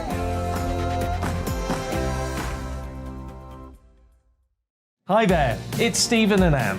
At breakfast from 6 a.m, you'll always be caught up with everything you need to know, the latest headlines, opinions and debates. We'll bring you the good news and the bad, but most of all, we're here for you. Remember, send in your views and let us know what you would like us to talk about. That's because we're your news channel. And every morning at 6 a.m, it's breakfast on GB News. My name's Tom Harwood and join me 9:30 a.m. every weekday for The Briefing, your one-stop shop for everything you need to know about what's going on in politics today. I wonder if this is a deal that might need to be like the biscuits in this factory, twice baked. Is there not an opportunity here to win out against the extremes? Tom Harwood, GB News. What are you going to do about it? Things should have been done differently, and they certainly are being done differently. Don't miss it. The Briefing with me, Tom Harwood, 9:30 Monday to Friday on GB News. Where would you like to go? Just take me to the studio, please, mate. You know where you're going. I've got a show to do. Friday Night Feast on GB News, 7 p.m. And it's like nothing you've ever seen before. We take a different angle on the week's biggest news stories. The viewers and listeners set me some absolutely mad challenges to do. We tried to rehome a rescue dog. And yes, there's some other wacky stuff in there as well. I feel like I could take on the world. Well, that's that. Friday Night Feast with me, Patrick Christie's, every Friday, 7 till 9 p.m. on GB News. Be there.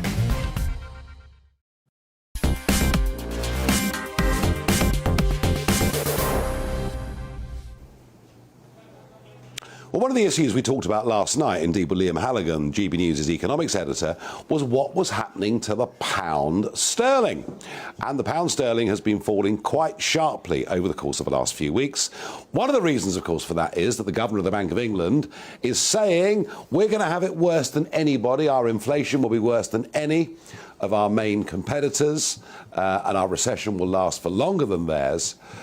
But one of the other aspects of this is really interesting. The dollar is strong, not just against the pound, but it's at a 20-year high against the euro. Folks, let me give you a clue why this is going on. America is self-sufficient in energy. Much of Europe has made itself wholly dependent upon Putin's Russia, and we import about half of our gas, far more than we need to. So the effect of energy, the worries about further energy shocks. Some banks are saying, don't worry, with the recession, oil will fall back to $70 a barrel. JP Morgan this week warned oil could go to $380 a barrel. So you pays your money, you takes your choice. But two stories this week that I thought were worth us talking about, because perhaps, and I think it is inevitable that Boris will go, whenever we have the next contest for Tory leader, energy policy is going to be very, very high on the agenda. Two stories that I found completely astonishing. One was the front page of the Sunday Telegraph Business that barely got a mention elsewhere, which was factories are told to prepare for gas rationing this winter. And the story in Bild yesterday that a tenement block in Hamburg with 600 residents have been told hot water is only available to them for 1 hour a day, leading to the headline, it wasn't even as bad as this after World War II in 1945. Well, joining us is a friend of the programme. We've discussed this more than once, Clive Moffat. Clive, energy. Yes. You've been warning about it for a very, very long time. That German story is extraordinary, isn't it? It is. It is indeed. I mean, no hot water. No hot water, but our companies actively being warned that gas rationing could be coming. That's right. This winter. Putin, I mean, we can speculate, but Putin perhaps going to take control of the whole of Donbass. It looks that way. Yes.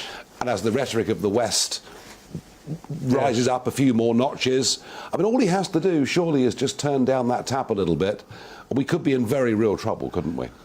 Yes, I think since we last spoke about this issue, which was several weeks, I mean, even months ago, I think. At least 2 months back, yeah. What I was warning about, the possibility of energy rationing, yes, has become a probability rather than a possibility.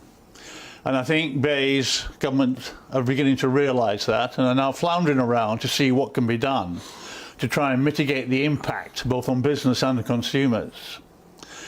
We are, as you say, why are we in this situation? We are dependent on gas, natural gas for heat and power, a lot of it. And we are also dependent on imports of it, particularly in the short term on LNG shipments. And everything that you've read in the last few weeks is all contributed to the fact that the LNG market is going to get tighter and that there will be a scramble for LNG. Particularly from the likes of Germany and also throughout the Western Europe. We've got an issue with Norway and supplies to Europe as well. So the situation is that in that position we are faced with potential rationing. What we need right now is a energy security contingency plan, in my view. And that would mean storage and things like this, which we've basically... There are four things, yeah. We've been getting rid of. Please outline the four things that need to be done, because I think there are four things that need to be done. As we face, we're midsummer now, but as we face towards autumn and winter, this could become the most important issue. Yeah. It's first of all worthwhile making a point that it's not just the invasion of Ukraine why we're in this. We're in this years back because of the decarbonisation programme and the rush for green energy and the marginalisation of gas, which meant nothing could be done to underpin gas investment of any kind. But that aside, we've got a situation where we need to do four things. The first thing is there has been talk between Centrica and government about reactivating the Rough gas storage facility. That deal needs to be done quickly. Centrica have said that it could be ready within 3 to 4 months. I don't know what the technological issues are because it's been closed for some 4 years, but that needs to come. If that came online, what they would need is some form of guaranteed financial return from government to compensate for actually the cost of actually getting it back online. So increased storage. But it's not a big deal. At the end of the day, what does it give us? We have 2 days of storage across the whole country at the moment. We're going to get 9 days if we get it. But it's something. Yeah, all right. The other thing that needs to be done is that people don't know this, but the National Grid has responsibility for keeping the lights on, but it does not have the same responsibility for matching demand and supply short term in gas.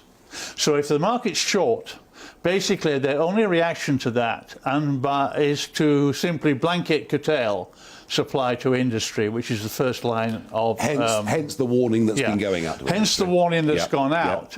My view is that 3 years ago, I took a delegation of the Gas Security Group to National Grid and said, look, this is likely to happen. This is a possibility. So why don't we set up a demand-side reduction scheme which has a financial option incentive built into it, which would allow you to know in advance how much of industry we're prepared to voluntarily curtail. That scheme, I think, should be put in place. Second point is issue relating to keeping the lights on.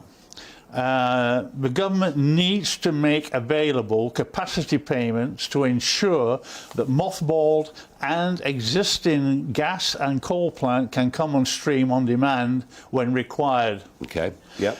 That would include the 30 gigawatt of small-scale power which is in diesel, fired by diesel and gas, which sits outside the transmission network but is close to communities, which can be turned on. And Clive, final point, because time is short. Right, the final point is that we need an education programme. We need to let people know and businesses know what practical and sensible things they could do to conserve energy, both electricity and gas, in the next 6 to 12 months. Clive Moffat, as ever, knowledgeable, brilliant analysis. You've been ringing alarm bells. No one was listening, but they're beginning to, I think. The point is now, Nigel, is that we've got a situation where we could enter a period, as you know, of policy paralysis. Yeah. And my fear, my big fear, not only mine but other people in the industry, is we stumble into winter. But it could be an opportunity. It could well be. It could be an opportunity. But it needs leadership, Nigel. I know, I'm well aware of that, Clive, thank you. Well, let's cross live over to College Green. I'm joined by Jim Shannon, MP, DUP member for Strangford in Northern Ireland. And Jim, I know the whole Brexit process has been very difficult for unionist MPs, and Boris Johnson has not been your favourite man. What would you like to see happen now, Jim? I'm always very conscious, Nigel. First of all, nice to hear your voice. I suppose we don't have any say in this matter. That's the fact of the matter. The Conservatives were the ones that make the decision. They're making it now. How does this change from the last vote of confidence? I think it's a major change if we look at the figures. 38 of the MPs who have resigned were on the payroll, and we all know that the payroll staff endorsed Boris's prime ministership the last time round in leadership of the party. This time 38 have resigned, so that number, I think, changes the whole mathematics of the case. Ever mindful that we don't have a say in this matter and it's not our decision. But I think looking from the outside in, observationally, it seems like Boris is and if it's true that some of the senior cabinet members have asked him to reconsider his position, and that seems to be the case, including, I understand, at least it's rumoured anyway, the Secretary of State for Northern Ireland, who has been a very, very loyal supporter to him. I think the mathematics of the case are changing and will change the outcome and the final decision. Well, Jim, let's assume that's right. Who would you, as the DUP, like to see as the next Prime Minister? Who do you think, as the DUP, can deal with the protocol issue? I think we probably should put on record that you're absolutely right, Nigel. Boris has not been our favourite child over the last 3 years. He's told us things, and you know that, I know that. He hasn't delivered. But in fairness, over this last 6 weeks... Jim, can I stop you? Yeah. Can I stop you, Jim? I'm sorry. We're just getting news through. This is coming out through the BBC that Brandon Lewis has resigned as Northern Ireland Secretary. Just would like a quick reaction, Jim, from you to that news, please. Well, I think that endorses a comment that I've just made there, Nigel, that I understand that the Secretary of State was unhappy as well. That's now been confirmed. If he's resigned, then I think the emphasis now and the momentum is building for the Prime Minister to reconsider his position. He's not the only Minister who has now resigned. There are others in the pipeline. I must say that I had a good working relationship with Brandon Lewis.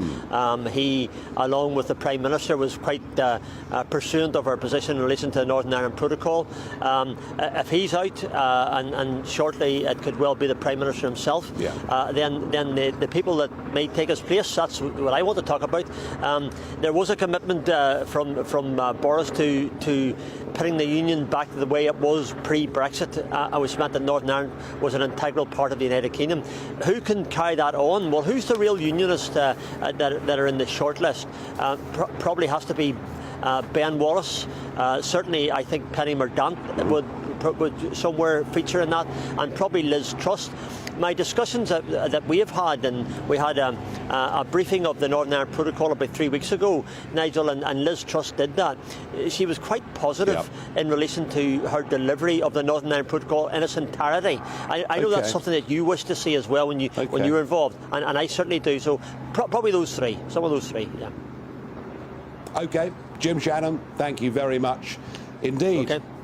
Now, it's not just been the usual suspects. It's not just been the Andrew Bridgens and co who've been raising their voices over the course of the last 48 hours. Some really rather loyal supporters of Boris Johnson, including the MP for North Somerset, Dr. Liam, the Right Honourable Dr. Liam Fox. Liam, I'm looking at your letter here, and you make it, very, very clear that you've never been, you've always wanted Boris to do well and supported him, but you kind of say in this letter with a heavy heart.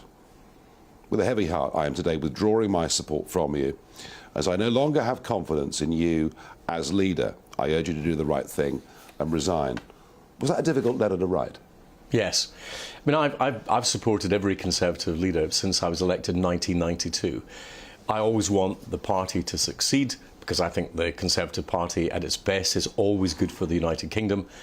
I just no longer believe that it's true of Boris Johnson's leadership. And really for three reasons, Nigel. One is he committed a major error when he became Prime Minister. He had a cabinet composed only of people who voted for him. I don't know any Prime Minister before of any party who only did that. And it created a kind of us and them from the very beginning, almost a party within a party. Reinforced in the last few days. Is that because, just quickly to interrupt you, is that because he doesn't like being challenged? I think it's a sort of winner-takes-all mentality, which just doesn't work in politics, especially not in the Tory party, because the Tory party, at its best, is a broad coalition. I've always said we avoid external coalitions by maintaining an internal one, and at our best, that's who we are. The second problem is the dissembling that we've had recently, where ministers can't go out and give an interview because they find by the time they get home that the line has changed. Or that it just simply wasn't true. Or that it wasn't true, but it has changed, and that's really difficult for ministers, because having done that for a number of years myself, and having been party chairman, where you are the minister for the Today programme, as it were, and if you don't have the faith that what you're being told is true, then it's very difficult to have the confidence to go out and do it again. The third reason is policy.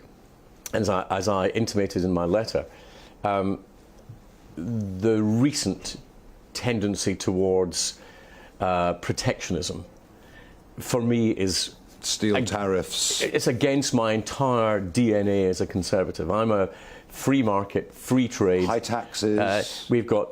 Our spending is too high. Big our state. Taxes are too high. Our debt interest payments are too high. We should not be spending money that we don't have. We should not be borrowing money to pay for spending that we can't afford. And I want to see a much more fiscally conservative, free market, free trade Conservative party. That's who I am. Now, you might legitimately say, so why did you not rebel, as it were, before this? Because I always thought that we might change course. Even after the confidence vote, I thought that Boris might actually recognise... And you supported him in that vote? Well, yeah, I've supported him all the way through. Just to be clear. And for me, this is, as you said, it's not an easy thing to do when you've been a die-hard party loyalist, but there comes a point when the interests of the country must take precedence over party interests. It's pretty clear, looking at it, Liam, that, you know, there's now a majority of MPs against Big majority. Big majority, you know, 38 resignations, etc. And yet he can't go with dignity. He's digging in tonight. He's saying he'd rather be humiliated next week with the parliamentary party than go with dignity tonight. It's not a good look, is it? And it's not good for the Conservative brand either. It's not. And as I remember once saying to John Bercow, when 650 other politicians think you're being egocentric, boy, do you have a problem.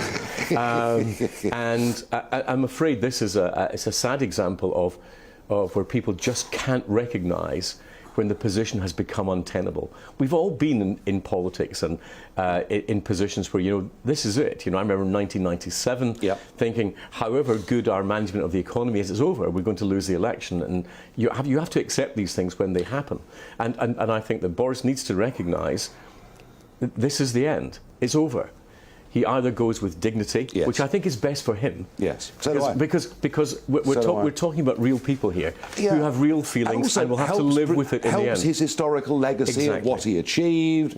Liam, I agree with that completely. However, you are going to lose the next election, aren't you? No, we've got 2.5 years before the next election. Right. We're mid-term. Well, who's going to turn that round? Well, I think what's key is that the next party leader is not about personality, it's about policy. Now, it's an old... You and I would agree on that. Listen, you and I both know that personality has always been central in politics, and that today, with 24-hour media and social media, yes, of course, the policy is vital, but it needs personality too, doesn't it? They're not mutually exclusive, of course. Otherwise, if Labour was led by a big charisma figure, they'd be 20 points ahead already, wouldn't well, they? they have got neither. They have got neither personality nor policy, so they've got a double disadvantage. We've got the advantage of an 80-seat majority. We can still make change happen in the right directions. We can still create what I would like to see as a much more free market United Kingdom, and yet I find myself now, 2.5 years after the last election, with the imposition of the tariffs that you mentioned, in a less liberal position than the European Union that we left. Which is bizarre. How does that happen? Well, no, it's utterly bizarre. What about, Liam, the millions of people that came for Brexit, the millions of people that left the Labour Party and they came through UKIP and they've all finished up voting for Boris Johnson? How does a Conservative government, in the course of the next 2.5 years, particularly given the cost of living crisis, which is very, very real, how does the Conservative Party help those people? Because frankly, when I hear Michael Gove talk about levelling up, I'm not even sure what it means. Well, for me, levelling up is what we used to call meritocracy and opportunity. And the difference between socialism and conservatism being that we believe in equal access to opportunity, they believe in equality of outcome. Very different. But I think the question you mentioned on Brexit, there's always been a tension because there were always two tribes inside the Leave campaign.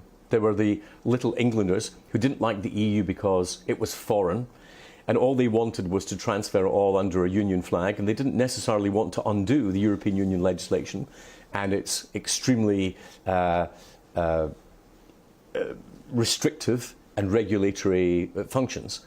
The second group was what I would call the globalists, who didn't like the European Union because it wasn't foreign enough, and it was restricting Britain's horizons. For the first group, Brexit was the end point. For the second group, Brexit was the starting point.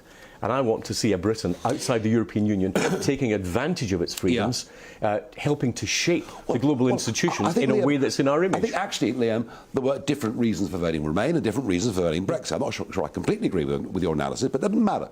The fact is, Brexiteers thought a new dawn was coming for British politics. They hoped and believed a new dawn was coming. And thus far, it hasn't happened. Do you think there is, within the ranks of the Conservative Party, be it in Cabinet, although we don't know who's in Cabinet at this moment in time, be it in Cabinet or on the back benches, is there someone with that talent who can do something remarkable, not just for the party but for the country? Yes, I do, and I think that the difference has got to be that next time we look for a team. We have a team approach that builds on our strengths, but it has to be not a single personality that dominates everything, but an intellectual team that understands what needs to be done, builds on the best of conservative principles on free markets, on free trade, on international rule of law, and so on democracy, human rights, all the things that a generation ago I took as first principles, but seem to have dissolved away. I want. Well, you were a Conservative Party in those days. I want my conservatism just a little darker blue. OK, Liam Fox, thank you for coming in and sharing your thoughts on all of this with us. Thank you very much indeed. Thanks, now, earlier on today, Keith Bayes, who works as part of our team, after PMQs, was down on College Green, voxing various MPs, mostly Conservatives, and this was their mood at midday today. Of course, I think it's the right thing to do, and he needs to do it immediately. You can't have a situation where, let's be honest about it, you can't have a situation where you have a Prime Minister whose word can't be trusted. And it isn't just in Parliament, it's in the country overall, and it's internationally as well. He brings down the whole political system as a result of his lying. Well, I'm afraid I have said that before, of course, and things have then only worsened since then. And I'm afraid it is now time. I think we're beyond trying to find reasons to just keep plugging on. The last 2.5 years, the Prime Minister's got Brexit done. People said he couldn't do that. Then he got the first vaccination in Western Europe, and that's now been given to billions of people across the world, protecting them. We've got the lowest unemployment for 50 years. He's ending the illegal migration from Europe. He's led Europe's response to the terrible war in Ukraine, and today we have the biggest tax cut for a decade. If he carries on like delivering that, then we'll win the next general election. But you've got to sometimes think what's good for the country, and what's good for the country is having someone in number 10 who isn't bogged down in trying to save his own skin rather than doing the things that need to be dealt with. Here we are talking about more than a third of the British people with cancer waiting more than 2 months to get their initial treatment. The Prime Minister's not concentrating on that. He's not concentrating on the cost of living or many of the other issues that are so important to people. He's concentrating on his own survival. So maybe it is good for the Lib Dems if Boris Johnson stays, but, you know, the welfare of Britain is even more important than the welfare of the Liberal Democrats. Thanks very much, Tim. I appreciate that. Thank you very much. Well, that was the mood in Westminster at lunchtime today. And when people like Liam Fox are calling for you to resign, you know you really are in trouble as a Conservative leader, it seems to me. Breaking news is that Jacob Young, who is the Member of Parliament for Redcar, he has just resigned as a PPS. That makes it 39 on the list. I was due to be in Redcar tomorrow doing Farage at large, but given the enormity of what is happening in Westminster, I'm afraid we're going to postpone the Redcar trip for just a couple of weeks. We talked earlier about energy, the cost of living, money. Well, I'll be joined in a moment by Stephen Smith, the founder of Poundland, and we'll talk about the impact of inflation, the cost of living, on the lives of ordinary consumers and people.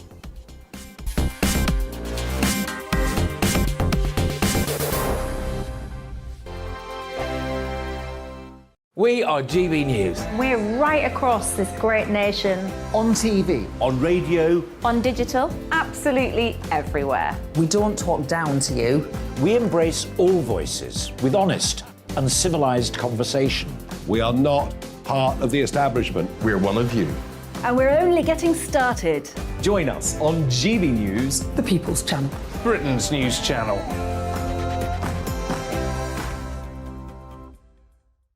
Hi there, it's Stephen and Anne. At breakfast from 6 a.m, you'll always be caught up with everything you need to know, the latest headlines, opinions and debates. We'll bring you the good news and the bad, but most of all, we're here for you. Remember, send in your views and let us know what you would like us to talk about. That's because we're your news channel. And every morning at 6 a.m, it's breakfast on GB News. My name's Tom Harwood, and join me 9:30 a.m. every weekday for The Briefing, your one-stop shop for everything you need to know about what's going on in politics today. I wonder if this is a deal that might need to be like the biscuits in this factory, twice baked. Is there not an opportunity here to win out against the extremes? Tom Harwood, GB News. What are you going to do about it? things should have been done differently, and they certainly are being done differently. Don't miss it. The Briefing with me, Tom Harwood, 9:30 Monday to Friday on GB News. Where would you like to go? Just take me to the studio, please, mate. You know where you're going. I've got a show to do. Friday Night Feast on GB News, 7 p.m. And it's like nothing you've ever seen before. We take a different angle on the week's biggest news stories. The viewers and listeners set me some absolutely mad challenges to do. We tried to rehome a rescue dog. And yes, there's some other wacky stuff in there as well. I feel like I could take on the world. Well, that's that. Friday Night Feast with me, Patrick Christie's, every Friday, 7 till 9 p.m. on GB News. Be there.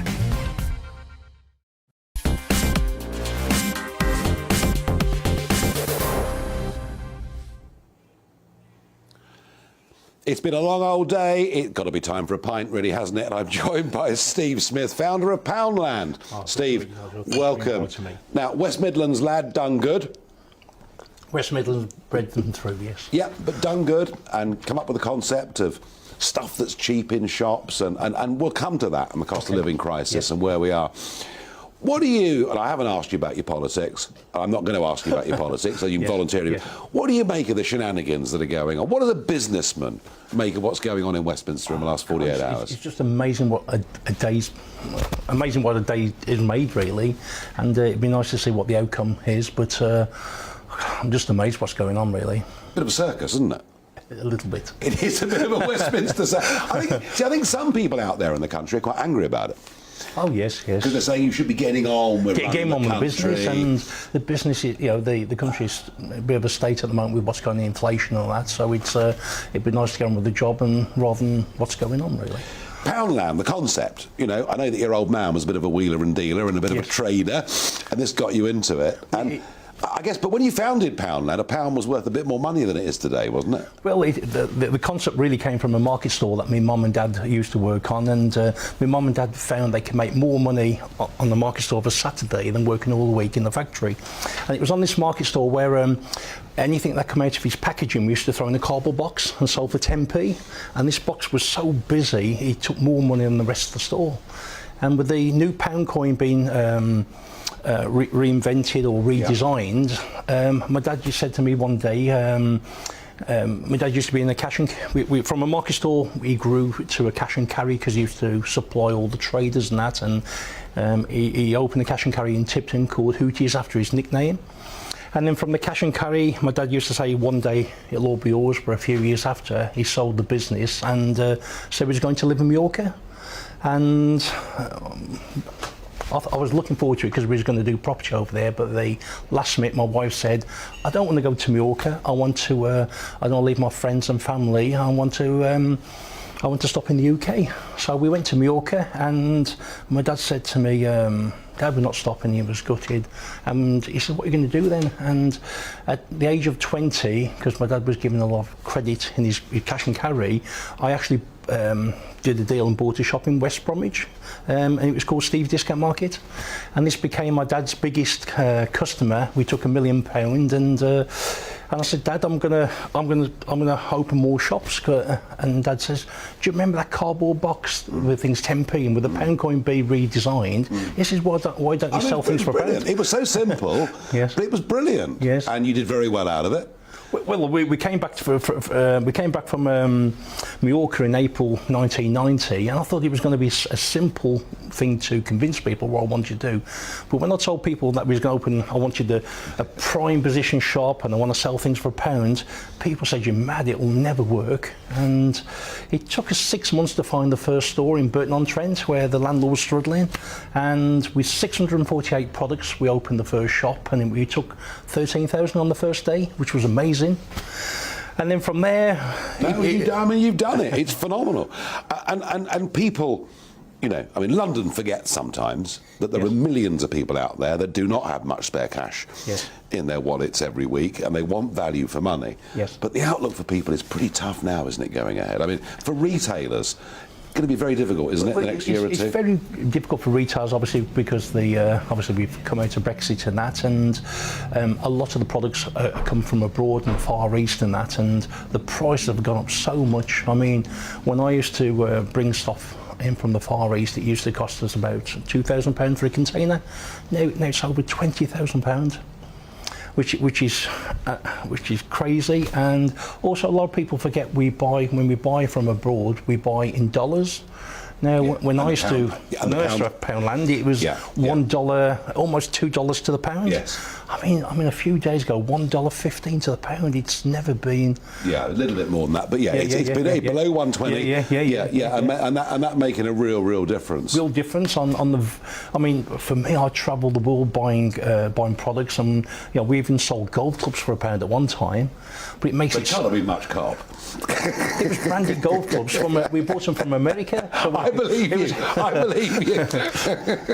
I believe you. So I traveled the world finding the best products I could for value for money, and but now it's difficult with inflation and the dollar rate and the transport and people through the COVID getting people to work to manufacture the products to bring them into the country. And what about getting staff in this country? That's increasingly hard, isn't it? Because 5.3 million adults of working age not working. Yes. Some on disability benefit, some just packed up and retired early. How do we get people working again, Steve? I mean, it's a passion of mine. I mean, obviously, there was myself and my wife Tracy who started the business, and we grew it to employ thousands of people. It's more and more difficult these days because in my time we had things like the YTS scheme where we bring a lot of children from school, and I've got a massive passion for kids leaving school because they get under pressure. They go to do the GCSEs and everyone says, "You're leaving school next month, what are you going to do?" And most children don't know what they want to do. And I mean, I was lucky on the market stall because I followed my father and was able to have that career. But it is difficult with children these days, and especially a lot of kids are now are on the internet, they're on the games, and a lot of them working. We've got to teach them trades and skills. We've got to give them some ambition, Steve, haven't we? Well, this is. I mean, I spent a lot of time in China. It was a bit different to the government in China because they would decide we need, next year we need 100,000 plumbers, 100,000 carpenters, and at school you had to train to. I mean, I don't want to live in China, but I get what you're saying. I mean, when they come out of a school, they could do anything they want, but at least they've got we've got a trade. Do you know what? We've got to do so much more of that. It's been a hell of a busy day. Thank you for coming in and chatting with us. Congratulations. I mean, brilliant concept, Poundland. You've done incredibly well out of it. And, it's amazing from a cardboard box selling things for 10. The marketplace is now 5 billion. Just goes to show.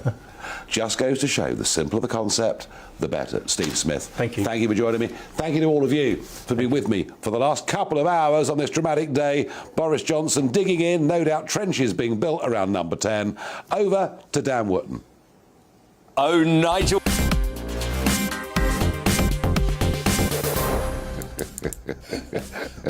Thank you. Nigel Farage, you're still on. Cheers, thank you. Don't drink that beer yet. We can see you, Nigel. We caught Nigel. I wanted to keep listening in. Yep, so he's right. Boris is staying in place at number 10. Well, the man who knows the Prime Minister best, his father, Stanley Johnson, heading his way to the GB News studio to reveal what his son is going to do. This is going to be a fascinating 2 hours of breaking news. Don't go anywhere. We've got it all covered live and exclusive here on GB News. First now, though, just before my show kicks off, the weather. Hello again, I'm Stephen Keats with your latest Met Office forecast.